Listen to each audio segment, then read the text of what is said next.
তো আল্লাহ পাক নিজেই বলে দিয়েছেন। আসসালামু আলাইকুম ভাই, কেমন আছেন ভাই? আলহামদুলিল্লাহ। ভালো আছেন? আলহামদুলিল্লাহ আলহামদুলিল্লাহ। কি অবস্থা, তুমি কেমন আছো? আছি ভাই, আলহামদুলিল্লাহ ভালো। তো ভাই, কাজ কাম তো এই সাইডে অনেকদিনই করতেছেন দেখলাম। এই কাজ কামের পরিস্থিতি কি রকম বর্তমান? কয়দিন বা করতে পারবেন মনে হয়? আসলে এখানে তো আমরা তো অনেকদিন যাবত এখানে কাজ করলাম। একটু দূরে। তো এখন আসলে এখানে কাজ আসলে কি শেষ পর্যায়ে। তা আমরা যারাই কাজ করছি, তা আমাদের মনে হয় সম্ভবত হয়তো আর বেশি দিন এখানে কাজ হবে না। খুব শীঘ্রই আমরা এখানে থেকে মানে ক্যান্সেল খাবো।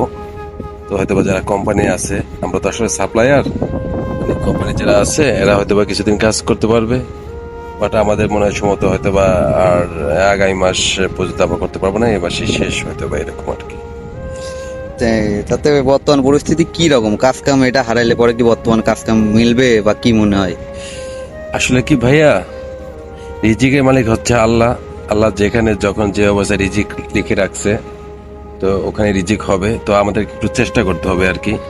যদিও এখানে চেষ্টা করতে করতে পারক বড় ছোট হয়ে যায়, তারপরে জুতা ক্ষয় হয়ে যায় চেষ্টা করতে করতে। তো বাকিটা আল্লাহ ইচ্ছা, আল্লাহ যা ভালো মনে করে আর কি। চেষ্টা করতে হবে আর কি পরবর্তী কাজের জন্য। হ্যাঁ ভাই, এটা তো ঠিকই বলছেন ভাই, সবকিছুই ভাই আল্লাহর হাতে, রিজিকের মালিক আল্লাহ। এখানে ভাই টেনশন করে লাভ নাই। না না, টেনশন করা যাবে না, টেনশন করা যাবে না, রিজিকের ব্যাপারে কোনো টেনশন করা যাবে না। এটা তো আল্লাহ পাক নিজেই বলে দিয়েছেন যে রিজিকের মালিক আমি, আমি রিজিকের ব্যবস্থা করে দেবো। ইনশাল্লাহ চেষ্টা ভাই, করতে হবে, আমাদের চেষ্টা করতে হবে।